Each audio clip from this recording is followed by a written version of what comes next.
Your test pass locally, fail in CI because an API is down. That's not bad luck.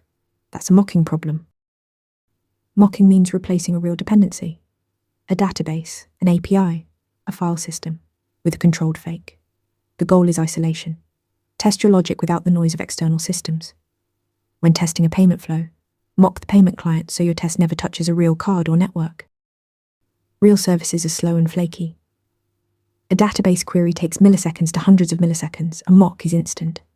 And when a third-party API goes down, your test shouldn't go with it. Mocks keep your suite fast and deterministic.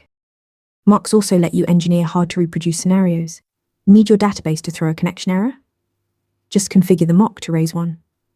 Testing a declined payment? Return a failure response. You get precise control over every condition. But don't mock everything. Integration tests exist to verify that components actually work together. If your database mock doesn't match real behavior, tests can pass while production breaks. Use real dependencies when you're testing the integration itself. Mock to isolate, speed up, and control test scenarios. Save real dependencies for integration tests. Drop your answer score in the comments.